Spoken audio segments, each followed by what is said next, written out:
নবী বলে, যুবক রে তুমি তওবা করো, তওবাকারীকে আল্লাহ পছন্দ করে ভালোবাসে। যুবক বলে, নবী গো আপনি আমার চেনেন না, আপনি আমার কথা মনে হয় শোনেন নাই। নবীজি বললেন, তুমি কে গো?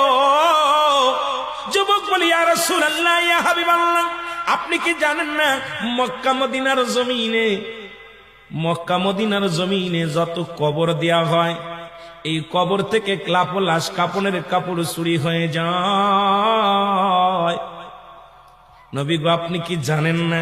নবী কয়, হ্যাঁ আমি জানি, কাপনের কাপড় চুরি হয়। এর চাইতে কষ্ট থাকতে পারে? নবী চোখের পানি ছেড়ে বলল, যুবক রে, মানুষ যাবার পরে 3 টুকরা কাপড় মাত্র সঙ্গী। যুবক বলে, ইয়া রাসূলুল্লাহ, ইয়া হাবিবাল্লাহ, নবী গো মক্কা মদিনার জমিনে যত কাপনের কাপড় চুরি হয়েছে, ওই কাপনের কাপড় চুরি করেছি আমি। নবী গো আমি সেই যুবক, কাপনের কাপড় চুরি করা যুবক। আল্লাহু আকবার।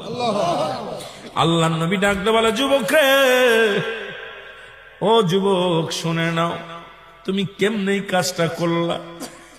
তুমি মানুষের কাপনের কাপড় চুরি করলা। এ যুবক, দুনিয়ার মধ্যে কি আর কোন কাজ পাও নাই? যুবক বলে, ইয়া রাসূলুল্লাহ, ইয়া হাবিবাল্লাহ, নবী গো, ও মায়ার নবী, আমি ভুল করেছি, আমারে আপনি তওবা করে দিন, আল্লাহ যেন আমারে মাফ করে দেয়। যুবক বলে, আল্লাহর নবী বলে, যুবক রে তুমি তওবা করো, তওবা করলে আল্লাহ মাফ করে দিবে। যুবক বলে, নবী গো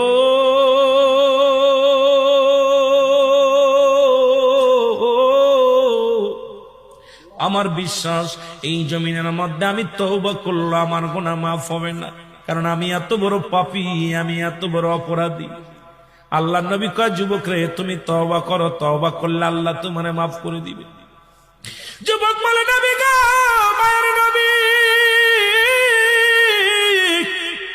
আমার মতো পাপীরা আমার আল্লাহ ক্ষমা করবে না।